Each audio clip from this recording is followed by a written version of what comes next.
VFX இண்டஸ்ட்ரியோடைய future என்ன மாதிரி இருக்குது? ஃப்யூச்சர் அப்படின்னு பார்த்தீங்கன்னா, அதாவது இப்போ கிரியேட்டிவ் இண்டஸ்ட்ரி மட்டும்தான் எனக்கு தெரிஞ்ச வரைக்கும். இப்போ ஏஐ வந்துருச்சு எல்லா இடத்துலையுமே. எல்லா இடத்துலையுமே ஏஐ வருதுன்னு தான் பேசிக்கிட்டு இருக்கோம்.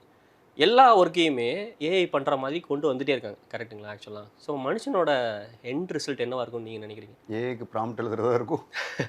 அது ஒன் ஆஃப் த ரீசன். அதுக்கப்புறம் எனக்கு தெரியும் எல்லா ஃபீல்டையும் ஆட்டோமேட் பண்ண ஆரம்பிச்சிட்டாங்க அப்படின்னா, மனுஷன் வந்து கிரியேட்டிவிட்டி அதாவது வந்து ஒரு என்டர்டெயின்மெண்ட்டை நோக்கி தான் கண்டிப்பாக மூவ் ஆக ஆரம்பிப்பான் ஆக்சுவலாக. ஸோ முன்னாடிலாம் வந்து எந்த டெக்னாலஜி கம்பெனிஸுமே என்டர்டெயின்மெண்ட்டுக்காக எந்த ப்ராடக்ட்டுமே பண்ணது கிடையாது. லெட்ஸே இப்போ ஃபேஸ்புக்லாம் வந்து பார்த்தீங்க அப்படின்னா, ஃபேஸ்புக்காக இருக்கலாம், கூகுளாக இருக்கலாம். வியோன்னு சொல்லிட்டு கூகுளில் வந்து ஒரு ப்ராடக்ட் இன்ட்ரடியூஸ் பண்ணியிருக்காங்க. VO3. விஓ3 ஆக்சுவலாக. ஸோ எல்லாருமே வந்து போட்டி போட்டு பண்ணுறாங்க ஆக்சுவலாக. என்டர்டெயின்மெண்ட் இண்டஸ்ட்ரிக்கான ப்ராடக்ட்டையோ அந்த என்டர்டெயின்மெண்ட் இண்டஸ்ட்ரியோட கிரவுண்ட் லெவலே சேஞ்ச் பண்ணுற லெவலுக்கு நிறைய ப்ராடக்ட்ஸ் வந்து டெக் கம்பெனிஸ் பண்ணிட்டு இருக்காங்க ஆக்சுவலாக. ஏன் அப்படின்னு பார்த்தீங்கன்னா, ஏஐ நிறைய விஷயத்தை ஆக்குபை பண்ண entertainment industry is going to be like அது ஒரு கண்டிப்பான ஒரு பெரிய பூமை நோக்கி தான் போய்கிட்டு இருக்கு ஆக்சுவலாக. ஸோ அதோட ரீஸ்டெபிலைசேஷன்ஸ் நடந்துட்டு இருக்கு.